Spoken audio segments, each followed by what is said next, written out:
تو یہ international law ہوتے ہیں کہ جناب آپ کا کسی بھی ملک کا فوجی آپ کے ملک میں اگر ہوتا ہے, اسے گولی شولی لگ جاتی ہے, زخمی ہو جاتا ہے, تو آپ کا پہلی پریورٹی یہ ہونی چاہیے کہ اسے فرسٹ میڈیکل ایڈ دیں. اس کے بعد وہ جب ٹھیک ہو جائے تو پھر بے شک جیل میں لے جائیں, اسے لیتر بھی ماریں, اس سے آپ وہ انکوائری بھی کریں, سارا کچھ کریں اور ملک کے راز بھی لیں. اب وہ زخمی ہو گیا, اسے ہاسپٹل میں انڈیا والے لے گئے اور وہ وہاں پر شہید ہو گیا. تو ہمارے ایمبیسی نے جو ہے وہ فارمیلٹی پوری کرتے ہوئے ان سے پوچھا کہ بھئی کیوں شہید ہو گیا؟ تو مطلب ہے کہ ٹھیک ہو سکتا تھا, آپ نے سے فرسٹ ایڈ ہی نہیں دی, میڈیکل ایڈ ہی نہیں دی. تو دے ریپلائڈ کہ جی ہم نے انہیں میڈیکل ایڈ بالکل دی, اس کا خون کافی زیادہ بہہ گیا تھا اور وی وانٹیڈ کہ یہ ٹھیک ہو جائے, ہم اسے خون لگانا چاہ رہے تھے لیکن یہ بضد تھا کہ مجھے کسی ہندو کا خون نہ دیا جائے. دس از what two nation theory is. Concept سمجھ آیا اس کا؟ نمبر 2, آپ لوگوں کا ایک پاکستان کی کون سی ایسی چیز ہے جو کہ باقی دنیا کے پاس نہیں ہے؟ پاکستان کے پاس کیا ایسا ہے؟ نہیں نو مثلاً نو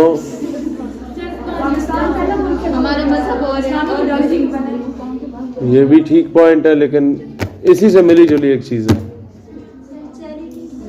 نو ٹو سم ایکسٹینٹ. اور سارے محب وطن ہیں اپنے اپنے ملکوں کے, کیا ایسا چیز اس کے علاوہ؟ یہ بات بھی بالکل درست ہے, لیکن ایسی چیز جو پاکستان کے پاس ہے اور کسی ملک کے پاس اتنی سارے اسلام مسلمان چاہتے ہیں سیکریفائس کا. جو اسپرچول پاور پاکستان کے پاس ہے نا, ایک روحانی طاقت, وہ شاید ہی کسی اور ملک کو عطا کی گئی ہو. کہ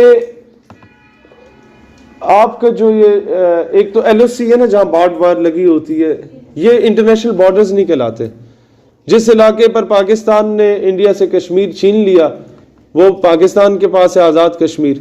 باقی جہاں پہ انڈیا قابض ہے وہ مقبوضہ کشمیر ہے. وہاں پر وائلیشن ہوتی رہتی ہے ایل او سی کی دونوں طرف سے. زیادہ انڈیا کرتے ہیں, ہم لوگوں نے رسپونڈ بیک کرتے ہیں.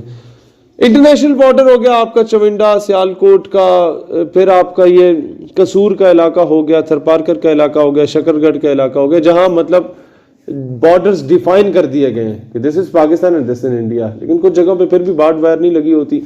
وہاں ریکی کرتے کرتے فوجی جو ہے نا 2-4 قدم آگے پیچھے اگر ہو جاتے ہیں نا, تو فوجی پاکستان گاٹ اریسٹڈ, تو وہ چاہتا تو 2-4 بندے پھٹکا کے تو واپس بھی آ سکتا تھا وہاں کے گرائیوں کو.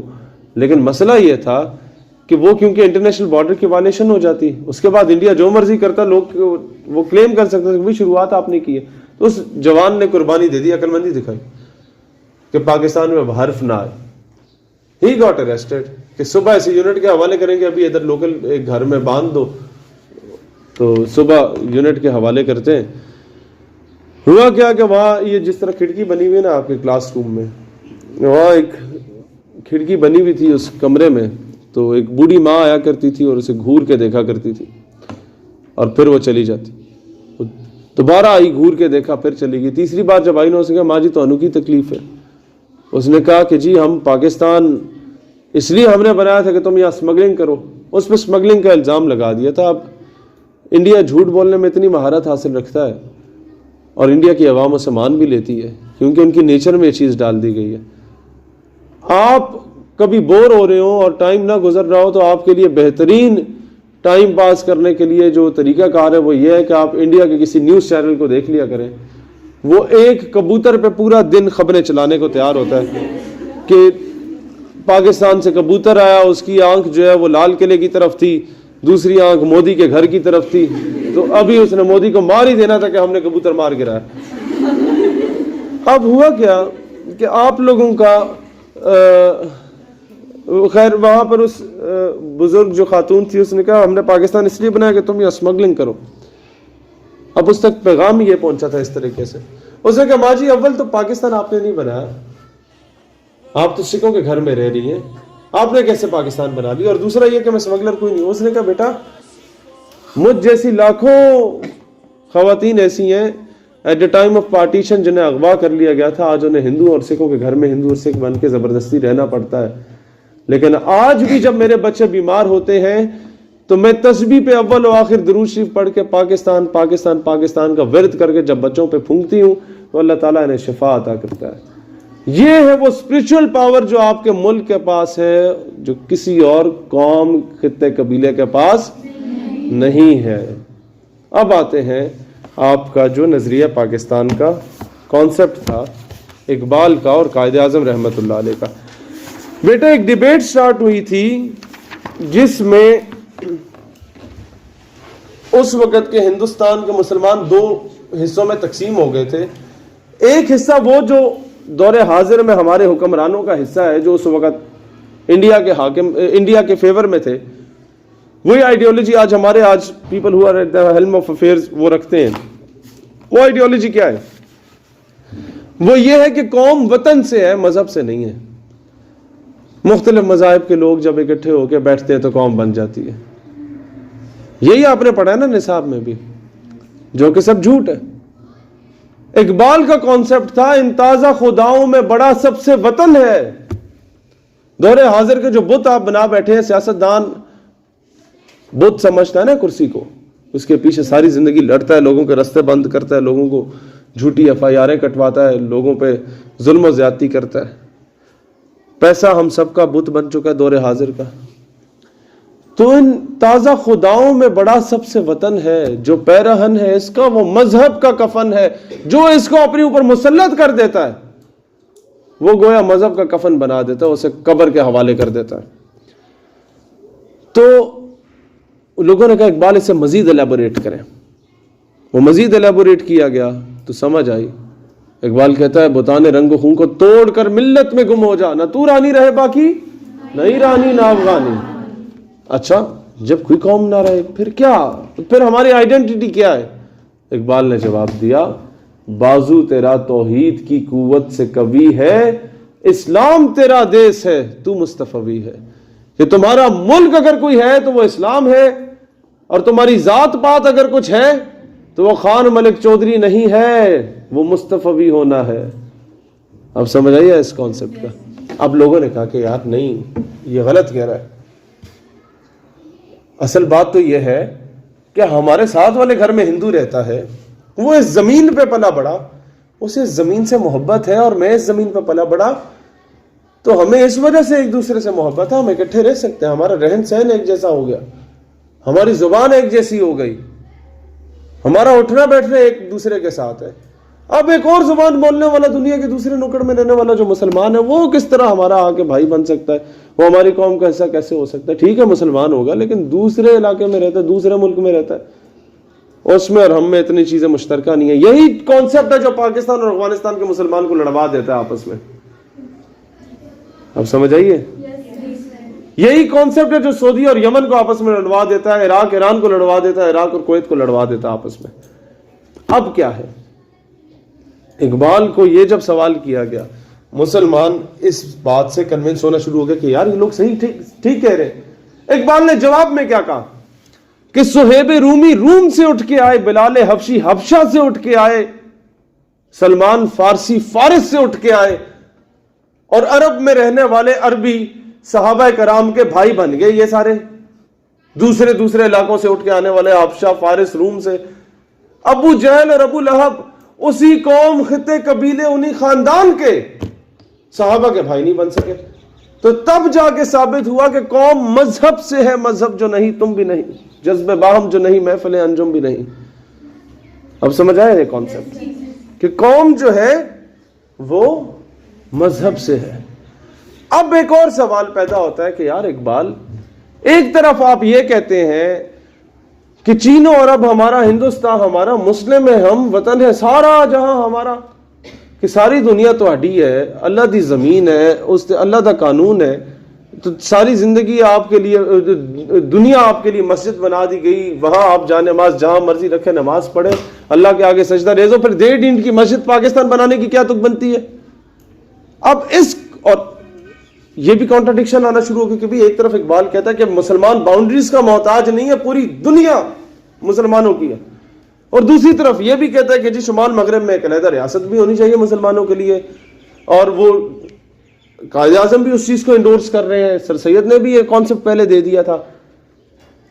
یہ کیا معاملہ ہے؟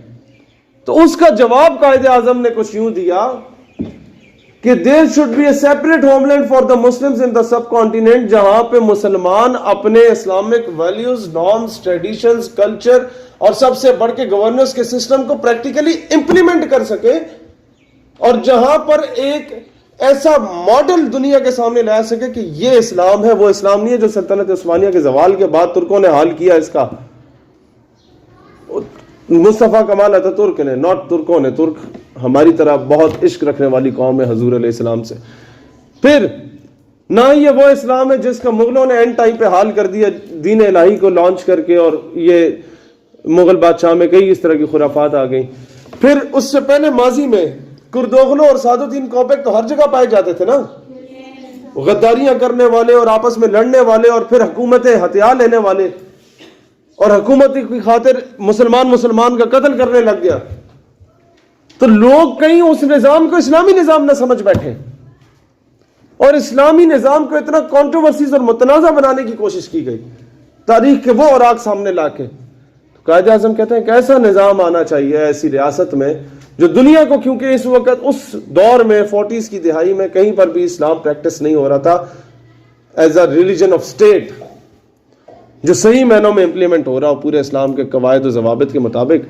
تو انہوں نے کہا ایک ایسا ماڈل ہو جہاں پر وہ ساری چیزیں امپلیمنٹ ہو رہی ہیں پریکٹیکلی, اور دنیا کو ہم دکھا سکیں کہ ہاں یہ ہے اسلام, کہ آپ زکوٰۃ لے کے پھریں, زکوٰۃ لینے والا کوئی نہ ہو. یہ ہے اسلام کہ جب کسی بکری کو کوئی بھیڑیا جکڑ لیتا تھا تو وہ چرواہا کہتا تھا لگتا ہے عمر بن عبدالعزیز وفات پا گئے, اور 5 منٹ بعد اعلان ہو جاتا تھا اتفاق سے کہ واقعی وہ وفات پا گئے. تو کسی نے کہا تمہیں کیسے اندازہ ہوا؟ تو انہوں نے کہا کہ جب سے یہ حاکم وقت بنے تھے, خلیفۃ المسلمین بنے تھے, تب سے کسی بھیڑیے کی جرت نہیں تھی کہ کسی غریب کی بکری کی طرف نظر اٹھا کے بھی دیکھے. انسان تو انسان, حیوان بھی بندے کے پتر بن جاتے تھے. عدل و انصاف کے تقاضے اس طریقے سے قائم ہوتے تھے. تو وہ نظام کو امپلیمنٹ کرانے کے لیے پاکستان وجود میں آیا, بٹ انفارچونیٹلی وہ نظام ابھی تک امپلیمنٹ نہیں ہوا, کیونکہ وہی انگریزوں کے کتے نہلانے والے جدی پشتی ہماری اوپر پھر قابض رہے, اور ہم لوگوں نے جدی پشتی ان کے حقے بھرنے کے زیادہ فوقیت دی. اب وہ کیسے ہوا سارا سسٹم وہ میں آپ کو سمجھاؤں گا. اس کے بعد جو الگ ٹاپک آئے گا عقائد و عبادات کا ٹاپک آتا ہے. اس کے بعد یہ کانسیپٹ سمجھ آ گیا نا, نظریہ والا عقائد و عبادات میں. سندھ کے کچھ ہندو بچے تھے, ایک ادارے کے ہندو اسٹوڈنٹس سے, they were from Sindh, they invited me on افطاری میری ٹیم کے ساتھ. تو میں چلا گیا کہ یار ایک تو یہ ہندو ہیں, دوسرا پاکستانی ہے, تو ایک اچھا امیج چلا جائے گا ہم مسلمانوں کا کہ جی ہم لوگوں نے ان کی دعوت قبول کی. ہم وہاں گئے اور I told them کہ بھی اگر تمہیں کوئی یہاں پر اس لیے تنگ کرے کہ تم ہندو ہو تو you must tell me, I would be the first one to support you, کیونکہ تم اس خطے میں رہتے ہو اور میری ذمہ داری ہے میں مائنورٹیز کا خیال رکھوں. اچھا ہوا کیا, انہوں نے ہمیں تاجدار حرم قوالی بھی سنائی اور سارا سلسلہ ہوا. دین وہ مجھے لے گئے اپنے ہاسٹل میں کمرے دکھانے کے لیے. تو ایک کمرے میں بھگوان صاحب کی تصویر لگی ہوئی تھی, وہ نیلے رنگ کا تھا. دوسرے کمرے میں ہم گئے تو وہ ایک اور رنگ کا تھا. تو میں نے اس سے پوچھا یار یہ تم دونوں کے کمرے الگ الگ ہیں اور بھگوان الگ الگ ہیں, اس کی کوئی خاص وجہ؟ تو جو ہندو کالے رنگ کا تھا وہ ذرا سر جھکا کے وہ چپ ہو گیا. جو چٹے رنگ کا ہندو تھا اس نے مجھے بتایا کہ یار اصل میں ہم لوگ برہمن ہیں تو ہمارا بھگوان بھی ذرا اونچی ذات کا ہوتا ہے, تو یہ دلت ہے تو ان کا بھگوان بھی چھوٹے لیول کا ہوتا ہے. تو میں نے تب دل میں شکر ادا کیا اللہ کا کہ اللہ نے ہمیں اس مذہب میں اس گھر میں پیدا کیا جہاں پہلے سے وہ مذہب پریکٹس کیا جا رہا تھا, جہاں محمود و ایاز ایک ہی صف میں کھڑے ہوتے ہیں, جہاں بندہ نواز جو ہے وہ ایک ہی صف میں کھڑے ہوتے ہیں, جہاں پر بندہ و صاحب و محتاج و غنی ایک ہوئے. بندہ یعنی ایک عام آدمی, صاحب the one who is at the leading end, محتاج مانگنے والا, غنی بانٹنے والا, سب کیٹیگری کے لوگ ایک ہی صف میں کھڑے ہوتے ہیں. تیری سرکار میں پہنچے تو سبھی ایک ہوئے. کبھی ایسا نہیں ہوتا کہ جناب آپ کے پرنسپل یا کوئی ٹیچر آ کے بولیں کہ جناب کیونکہ میں آپ سے سینئر ہوں آپ سے لیٹ پہنچا ہوں لہٰذا میں چوتھی صف میں نہیں کھڑا ہوں گا, میں پہلی صف میں کھڑا ہوں گا, آپ پیچھے جا کے کھڑے ہوں. کبھی ہوا یوں؟ کبھی ایسا نہیں ہوا. دس از واٹ اسلام از. دوسری طرف کیا تھا ہندوازم میں؟ A Brahman, a Shudra and Dalit is not allowed to shake hand with a Brahman. A Shudra and Dalit is not allowed to enter into a temple of a Brahman. Nor they were allowed to enter into the house of a Brahman. وہ اگر غلطی سے آ بھی جاتے تو وہ ٹائلیں اور وہ بجری اٹھوا کے باہر پھینکوا دی جاتی کہ بھئی یہ ناپاک ہو چکی ہے. اینڈ دین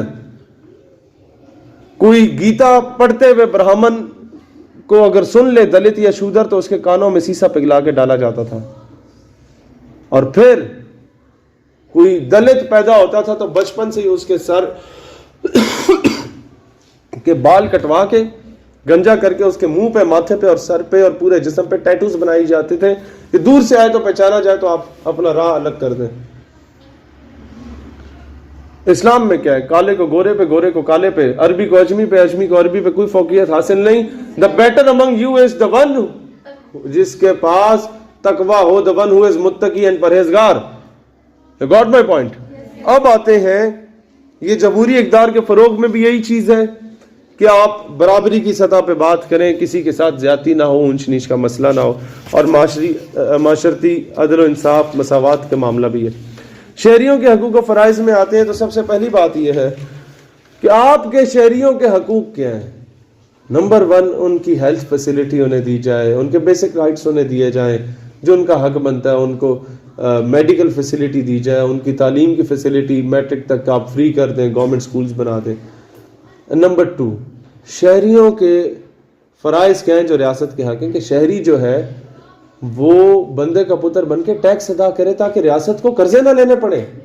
نمبر 2 کہ آپ کا جو شہری ہے وہ اشارہ اگر بند ہے تو اس پہ رک جائے, کسی منسٹر صاحبہ کا صاحبزادہ بن کے, نواب کا پتر بن کے جا کے 4 بندوں کو گاڑی میں کچل نہ آئے. یہ کیا ہے؟ شہریوں کے فرائض اور ریاست کے حقوق ہیں یہ کہ آپ اس کے لا اینڈ آرڈر سچویشن کو تو فالو کریں, رولز اینڈ ریگولیشن کو تو فالو کریں. یہ ریاست کا حق بنتا ہے اور شہریوں کے فرض بنتے ہیں. اب آتے ہیں اخوت و بھائی چارہ. اخوت اس کو کہتے ہیں چبے کانٹا جو کابل میں تو ہندوستان کا ہر پیر و جوان بےتاب ہو جائے, وہ مچل جائے, لڑ جائے کہ ہو کیا گیا. اب لوگ ہم سے سوال کرتے ہیں کہ یار ظلم فلسطین دے نکڑے چور ہے, تینوں کی تکلیف پئی ہے کہ اتنے آگے سڑک بلاک کی تھی بیٹھا ہے. ہوتے ہیں نا اس طرح کے سوالات, تو اتنے آگے احتجاج کرے, عجیب آدمی. بات یہ ہے کہ آپ کا بیٹا جب ایکسیڈنٹ ہو اور کوئی انگلی ٹوٹ جائے, کبھی آپ نے اپنی آنکھ سے پوچھا کہ تینوں کی تکلیف ہے, تو کیوں نہیں سو رہی؟ ٹوٹی تو انگلی ہے تو تمہیں نیند کیوں نہیں آ رہی؟ تو جواب یہی ملتا نا کہ ایک ہی جسم کا حصہ ہے. You got my point? کہ جسم کے ایک حصے میں تکلیف ہو تو پورا جسم اسے محسوس کرتا ہے. فلسطین, لیبیا, سیریا, لیبنان, افغانستان, دنیا کے کسی نکڑ میں مسلمان پہ ظلم ہو اور ہمیں اس کی تکلیف محسوس نہ ہو, ہم بزدل اور بغیرت بن کے سو جائیں نا سکون کی نیند, اس کا مطلب ہے کہیں نہ کہیں ایمانی تقاضے کو ہم پورا نہیں کر رہے. تو اخوت اس کو کہتے ہیں. اب آتے ہیں پاکستان مسلمانان بر صغیر کی جدوجہد کا نتیجہ اور سر سید کی تحریک اور یہ سارا سلسلہ. 1857 کی جنگ آزادی میں مسلمانوں نے ڈیسائیڈ کر لیا تھا کہ اب ہم مزید انگریزوں کے زیر اثر نہیں رہنا چاہتے, ہم اپنی ایک جداگانہ ریاست چاہتے ہیں اور آزادی چاہتے ہیں. مسلمان سٹوڈ اپ, لیکن پھر جو کردوغلوں والا ایک نیچر کے لوگ ہوتے تھے وہ ہمیشہ سے ہمارے درمیان رہے. 20 روپے کے عوض ایک مجاہد کی مخبری کیا کرتے تھے وہ. اور پھر دوسری چیز آپ کو اس بات کا پتہ ہے, یہ جو بڑے بڑے جاگیردار, نواب, وڈیرے, سرمایہ دار بنے یا کس طرح بنے تھے انگریزوں کے دور میں, ان لوگوں کو ایک رول انہوں نے نکالا انگریزوں نے کہ اگر کوئی بندہ ہمارے خلاف جہاد کر رہا ہے مسلمان, آپ اس کی مخبری کرتے ہیں کہ یہ یہاں پہ چھپا ہوا ہے اور وہ واقعی وہاں چھپا ہوا اور ہم اسے مار رہے ہیں, تو اس کے نام پہ جتنی جائیداد ہے وہ آپ کو دے دی جائے گی. اس طریقے سے 40 50 گاؤں کے مالک بن گئے. پتہ ہے آپ لوگوں کو یہ سب وہاں کے مخبر, یہ وہ لوگ جنہوں نے مسلمانوں سے غداریاں کی تھیں, یہ آج آپ کے اوپر قابض ہے, جدی پشتی قابض ہے. ان کے باپ دادے ان کے انگریزوں کے حقوق بھرا کرتے تھے. اور مسئلہ یہ ہے کہ ہمارے بھی پاکستان بننے کے بعد پیو دادے کے دور کے جتنے لوگ ہیں وہ سارے یہی کام کرتے رہے, انہی کے حقوق بھرتے رہے. خان صاحب, یہ ملک صاحب, یہ چودھری صاحب, فلانے صاحب, ڈمکانے صاحب, یہ سب سے بڑے فراڈیے صاحب ہوتے ہیں. لیکن مسئلے یہ ہیں کہ ہم لوگوں نے ان کی غلامی کے شکنجے سے خود کو نکالنے کی کوشش نہیں کی. ہم لوگ پی ایچ ڈی کرنے کے بعد بھی نواب کے گٹوں میں بیٹھے تھے جو خود انڈر میٹرک ہے. تو پھر ڈگری کو آگ لگا دو نا بیٹا, کیا فائدہ اس ڈگری کا. میرے دادا کہتے تھے کہ اس ڈگری کو بھی آگ لگا دو کہ اگر تم پی ایچ ڈی کر کے آ جاؤ اور اپنے پنڈ میں کسی بوڑھے آدمی سے ایک ہاتھ سے جا کے سلام کرتے ہو تو تمہیں اگر ادب نہیں آتا تو پھر بھی آگ لگا دو, اور ڈگری کرنے کے بعد ایک ان پڑھ نواب وڈیرے کے گٹوں میں بیٹھنا ہے تو پھر بھی آگ لگا دو. وہ ہمارے دور کی روایتوں کو بھی تم لوگوں نے توڑنا ہے. ہم لوگ غلطیاں کر بیٹھے ہیں, تم لوگوں نے نہیں کرنی. سمجھ لیں اس چیز کا. اب آتے ہیں علی گڑھ کی تحریک پہ کہ 1857 کی جنگ آزادی کے بعد انگریزوں نے کریک ڈاؤن کرنا شروع کر دیا مسلمانوں پہ, ہر جگہ دیوار سے چنوا دینا. بھائی ہوا کیا, sir Syed stood up and he said کہ بھائی ہن تے سروائیول دی جنگ ہے, از دا وار آف سروائیول, کہ ہن زندہ رہنا ہی اسے چی امان سمجھو اپنی. تو ان کی کریے, وہ کہ سارے انگریزی سیکھو. کیسے کہ جب انگریزی سیکھو گے تو you would be able to convince them, logically convince کر پاؤ گے. اچھا دوسری کیا چیز ہے, انہوں نے کتابیں لکھنی, رسالہ اسباب بغاوت ہند. پھر دوسرا لکھا, اس میں لکھا کہ جی مسلمانوں کو کسی پاگل کتے نہیں کاٹا تھا, خواہ میں آپ کے اوپر یہ آگے حملہ کر لیں. آپ نے ساری نوکریاں اٹھا کے ہندوؤں کو دے دی, آپ نے ساری جائیدادیں اٹھا کے ہندوؤں کو دے دی, مسلمانوں کو آپ نے ایک نکڑ سے لگا دی, تو مسلمان نہ کرتا جنگ تو اور کیا کرتا. اور پھر ساتھ ہی لکھ دیا کہ لائل محمدینز آف انڈیا, کہ ساڑھے تو بڑا تو وفادار ہے ہی کوئی نہیں. اب لوگ کہیں جی سر سید جو ہے وہ تو امریکہ کا, وہ سوری انگریزوں کا پٹھو ہو گیا. ایک طرف کہتا ہے کہ انگریزی سی کو, دوسری طرف کہتا ہے کہ جناب یہ کام کر لو, ان سے ہم آپ کے وفادار ہیں. اب یہاں پر ایک اور لاجک ہے. ارطغرل دیکھا نا آپ نے, ارطغرل میں ارطغرل صاحب جو ہیں وہ سلیبیوں اور منگولوں سے ہاتھ بھی ملاتے ہیں, انہیں دعوت پہ بھی بلاتے ہیں, انہیں قالینیں بھی بیچتے ہیں, ان کے ساتھ کاروبار بھی کرتے ہیں, اور وقت آنے پہ ان کے قلعے کو بھی فتح کراتے ہیں. دس از وٹ پولیٹیکل ڈپلومیسی از. اور یہی وہ چیز ہے جو سر سید نے فالو کی. مسلمانوں سے غداری کر کے ان کی مخبری کرنا ہے سم تھنگ ایلس, لیکن مسلمانوں کی جان بچانے کے لیے حکمت مومن کی میراث ہے. کھوئی ہوئی میراث جسے مسلمان کھو بیٹھا ہے, وہ حکمت سے چلتا نہیں ہے. وہ کہتا بس ابھی چڑھ دوڑے یا پھر غلامی کرے.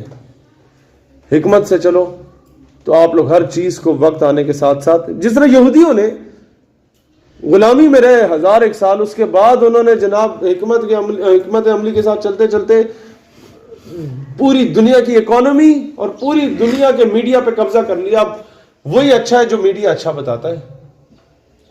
پوری قوم ملالہ کو ہیرو ماننے کو تیار ہے, میڈیا کہتا ہے ٹھیک ہے ٹی وی پہ آتی ہے. اسی طرح نا پوری قوم کہتی ہے عافیہ صدیقی جناب غلط ہے, میڈیا جو کہہ رہا ہے غلط ہے تو غلط ہے. تو نیریٹو بلڈنگ جو ہے نا یہ میڈیا نے کرنا شروع کر دی, جھوٹ کو سچ, سچ کو جھوٹ بتانا شروع کر دیا. اب آتے ہیں اگلے پوائنٹ پہ, یہ سر سید کی تعلیمی خدمات, اور یہ سارا آپ نے یاد رکھنا ہے کہ غازی پور میں مدرسہ کب قائم کیا, علی گڑھ میں کب قائم کیا, کس تاریخ میں محمدن اینگلو اورینٹل کالج بنے, اسکول بنے, فارسی زبان کی ترویج کے لیے کب کام ہوا, یہ سارا آپ کو یاد ہونا چاہیے. اس سے پہلے William Hunter, Lord Abbott, Bosworth Smith کے کیا اقوال تھے کہ مسلمانوں کے ساتھ کیا ہوا, پیج نمبر 6 پہ یہ آپ کو یاد ہونا چاہیے. پیج نمبر 8 کا ادبی خدمات کا یہ شارٹ کویشچن اور ایم سی کیو میں ہر صورت میں آتا ہے کہ سر سید احمد خان شبلی نعمانی صاحب, نذیر احمد صاحب اور مولانا حالی رحمۃ اللہ علیہ کی تصانیف کے کیا کیا نام تھے, اور انہی کی تصنیف کے آگے ان کا لکھنا ہے. سر سید کے آگے آپ نے حالی صاحب کی خدمات پیش نہیں کرنی, ٹھیک ہے. اب آتے ہیں معاشرتی معاشی خدمات میں نے آپ کو بتا دیا جو کتابیں انہوں نے لکھی. سیاسی خدمات میں کیا تھا, Sir Syed was the first person who had given the concept of two nation theory. ان سے پہلے مجدد الف ثانی اور اعلیٰ حضرت بریلوی رحمۃ اللہ علیہ نے یہ کانسیپٹ دیا, but they were religious leaders, اور سر Syed was a political leader, تو پولیٹیکل حلقوں میں یہ نیریٹو زیادہ گیا. اب آتے ہیں آل انڈیا مسلم لیگ کے قیام. اس کے اسباب میں کیا تھا؟ نمبر 1 یہ تھا کہ جی انڈین نیشنل کانگریس کے پہلا مسلم لیگ کے قیام کا مقصد یہ ہے کہ جناب حکومت اور مسلمانوں کے درمیان بہتر تعلقات قائم کرنا, اور دوسرا مقصد بڑا امپورٹنٹ ہے, بر صغیر کی دیگر اقوام اور سیاسی جماعتوں سے اجتماعی بھلائی کے لیے رابطے قائم کرنا, یعنی اپنا ایکسیپٹنس لیول کریٹ کرنا لوگوں میں. آپ میں سے کتنے لوگ چاہتے ہیں جی پاکستان میں اسلامی نظام آنا چاہیے؟ وہ ہاتھ کھڑا کرے جناب. سارے چاہتے ہیں.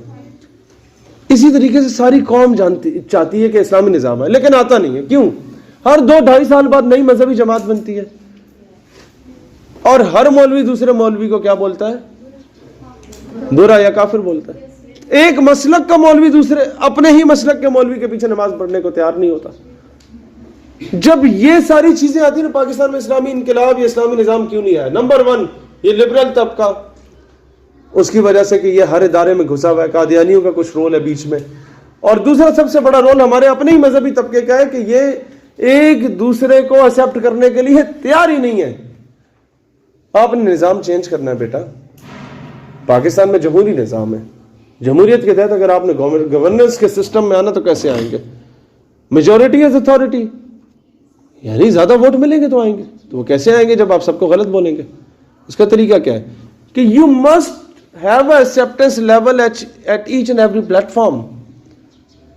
مسئلہ یہ ہے کہ سیاسی جماعتیں جو ہیں وہ میدان تک رہتی ہیں, یونیورسٹی تک نہیں پہنچ سکتی. یونیورسٹی کے بچے میدان تک نہیں پہنچ سکتے, اور مذہبی رہنما مدرسے تک رہتے ہیں, یونیورسٹی والے مدرسے تک نہیں پہنچ سکتے. اب میں نے 26 سال میں کیا کرکس نکالا, 26 سال کیا جو پولیٹیکل ایکٹیویٹیز ہے اس میں تو 8-9 سال کا میرا ٹینیور رہا. اس 26 سال کی عمر میں نے کرکس یہ نکالا بیٹا کہ ہماری سب سے بڑی کامیابی ہے کہ ہمارا ایکسیپٹنس لیول مسجد, مدرسے اور خانقاہ میں بھی ہو گیا, وہاں بھی جا کے ہم لوگ خطاب کرتے رہے, اور اسکول, کالج, یونیورسٹی میں بھی ہو گیا. کہ جب تک آپ کا ملا اور مسٹر ایک پلیٹ فارم پہ آ کے نہیں بیٹھتا, ایک دوسرے کو ایلین سمجھنا ختم نہیں کرتا, کوئی دوسری مخلوق سمجھنا ختم نہیں کرتا, تب تک ملک میں اسلامی نظام نہیں آ سکتا. اب سمجھ آ رہے ہیں آپ؟ تو اسی لیے پاکستان میں یا دنیا میں کہیں بھی آپ اگر کوئی چینج لانا چاہتے ہیں تو سب سے پہلے آپ ایک فوجی کی نظر میں بھی اچھے ہونے چاہیے, آپ بیوروکریٹ کی نظر میں بھی اچھے ہونے چاہیے, آپ جج کی نظر میں بھی اچھے ہونے چاہیے, آپ عوام کی نظر میں بھی اچھے ہونے چاہیے, آپ دوسرے مکاتب فکر کی نظر میں بھی اچھے ہونے چاہیے, اور دوسرے مذاہب کی نظر میں بھی اچھے ہونے چاہیے. آپ سمجھ رہے ہیں؟ نو, قائد اعظم رحمۃ اللہ علیہ کے بارے میں کوئی ایک نیگیٹو پوائنٹ آج کوئی نکال نہیں سکا.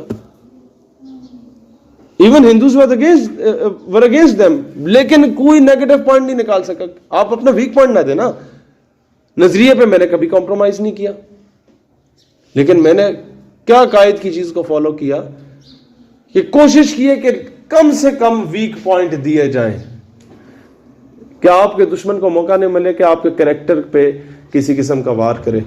آپ کی نظریں نیچے ہونی چاہیے, نمبر 1. نمبر 2, حیا کا پیکر ہونا چاہیے. جب ایک مولوی کسی بچے کے ساتھ زیادتی کرتا ہے نا, تو پوری دنیا میں جو بدنامی ہوتی ہے وہ اسلام اور مدرسے کی ہوتی ہے, مولوی کی نہیں ہوتی, کیونکہ مولوی کو کوئی نہیں جانتا اس بندے کو, مسٹر XYZ کو. آپ سمجھ رہے ہیں؟ تو اس آئیڈیالوجی کا پرچار کرنے والا جب بندے کا پتر نہیں ہوگا تو نقصان کس کا ہوگا؟ آئیڈیالوجی کا, اس کاز کا. اب سمجھ رہے ہیں؟ تو ویک پوائنٹ کم رکھیں اپنے, تو دشمن بھی مانے گا کہ ہاں یہ دشمن کیوں کہتا ہے خیبر واز یور لاسٹ چانس, دوبارہ موقع نہیں ملا, کیونکہ اس طرح کا باکردار آدمی, اس طرح کا باصلاحیت آدمی دوبارہ امت کو نصیب ہونے میں بڑا ٹائم لگتا ہے. اب سمجھ رہے ہیں ساری چیز. اب آتے آپ کا اگلا پوائنٹ کیا تھا؟ مقاصد بیان ہو گئے. اب ہے کانگریسی وزارتیں. 1937 اور 1939 کو ساری کی ساری کرسیاں جو جیت گئی وہ کانگریس جیت گئی, مسلمانوں کے حلقوں سے بھی جیت گئی, اور اللہ کا بڑا کرم ہے کہ وہ جیت گئی. وہ کرم کیسے؟ اللہ از دا بیسٹ پلانر, اس سے بہتر کوئی پلان نہیں کر سکتا. مسلم لیگ 2-4 سیٹیں جیتتی تو شاید کانگریس اپنی اوقات نہ دکھا پاتی. جب کانگریس سب کو جیت گئی نا تو مسلمانوں کے دو دھڑے تھے نا. جو بڑا دھڑا تھا وہ یہ کہتا تھا کہ جی ہم انڈیا کے ساتھ ٹھیک ہے, تم لوگ خام خواہ میں نیا پاکستان بنانے کے چکر میں ہو, ایک الگ ریاست بنانے کے چکر میں, ہم ادھر ٹھیک ہے, خوش ہیں.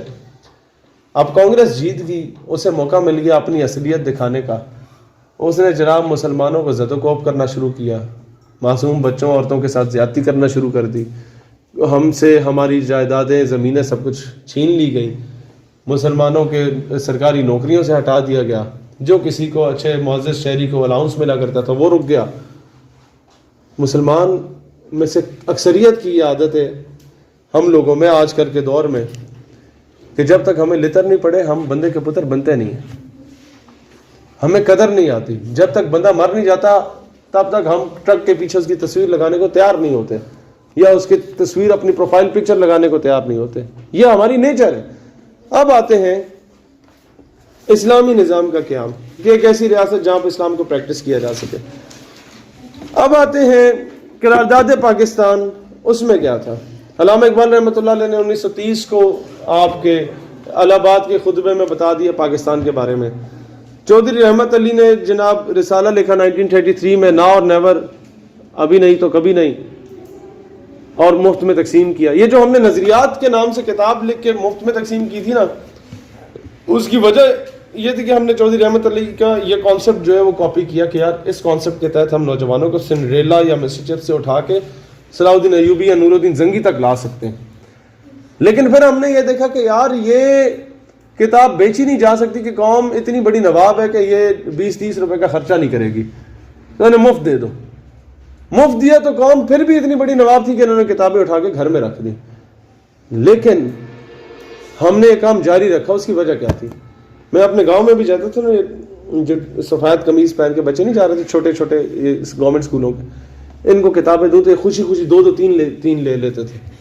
تو میرے کزن کہتے تھے کہ تم یہ پیسے ضائع کر. میں نے کہا نہیں.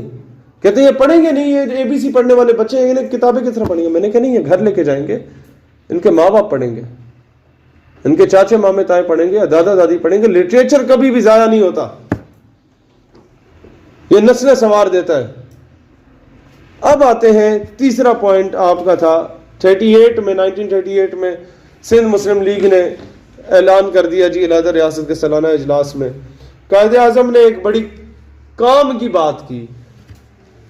پاکستان ناگزیر تھا اس کتاب کے مصنف سے کہتے ہوئے کہ یار میں تو I decided in 1930 کہ ایک علیحدہ ملک ہونا چاہیے تھا. 10 سال پہلے تھا میں سوچ لیا سی there should be a separate homeland for the Muslims in the subcontinent.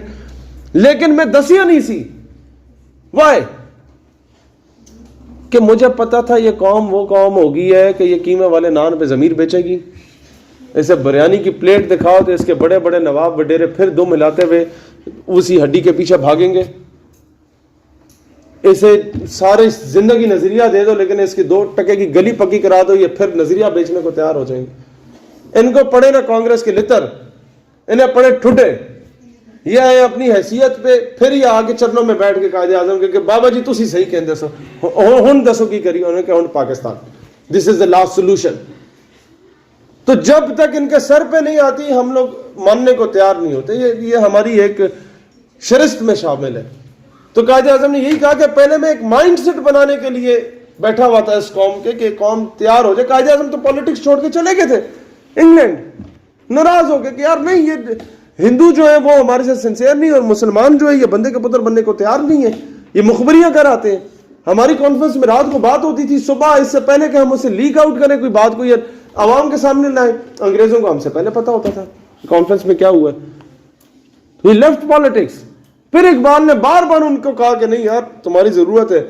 He didn't came back. پھر رسول اللہ علیہ السلام کی زیارت نصیب ہوئی اور بیداری میں زیارت نصیب ہوئی. میں نے کہا گو بیک, تمہاری قوم کو تمہاری ضرورت ہے. تو یہ سارا معاملہ تھا. خیر اب آتے